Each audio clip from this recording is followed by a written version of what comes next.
In a small town tucked between mountains, Jack lived with his young son, Ben. Jack, a carpenter by trade, spent his days crafting furniture that brought warmth and character to countless homes. But more than anything, his most cherished role was being a father.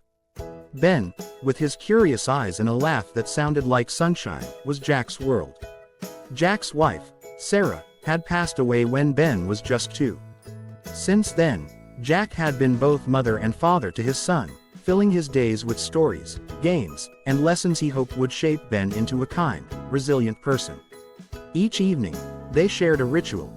Jack would tell Ben stories of adventures and bravery, of distant lands, and of family bonds that could weather any storm.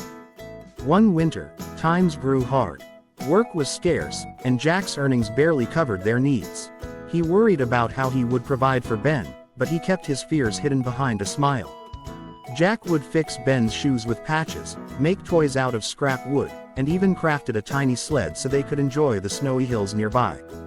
One evening, after a long day in his workshop, Jack found Ben waiting for him by the fire, a handmade card clutched in his tiny hands. Ben handed it to his father, who opened it to see a drawing of them both, side by side, holding hands. Beneath it, in Ben's wobbly handwriting, were the words, "You're my hero." Tears pricked Jack's eyes as he hugged his son. In that moment, he realized that while he might not be able to give Ben the world, he could give him all the love he had.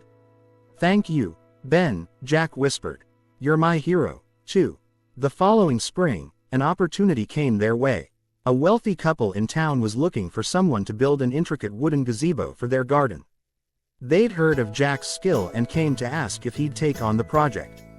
Jack accepted, pouring his heart into every beam and carving, knowing this job would provide for him and Ben for months. As Jack worked, Ben would sit nearby, helping where he could, handing nails, holding tools, and watching his father's craftsmanship in awe. Together, they turned the gazebo into a masterpiece, and when the couple saw the finished work, they were so impressed that they recommended Jack to their friends. Soon, Jack's business flourished.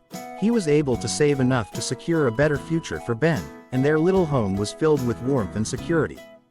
Through it all, Jack taught his son the value of hard work, the importance of kindness, and the power of love and resilience.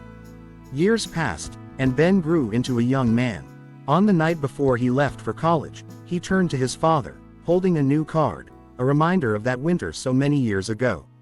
This one read, "Thank you for showing me how to be brave." Jack smiled, proud and grateful, knowing that his love and efforts had not only sustained them through hard times but had shaped the person Ben was becoming. This story captures the love, sacrifices, and bond between a father and his son, a bond that, despite life's hardships, remained unwavering.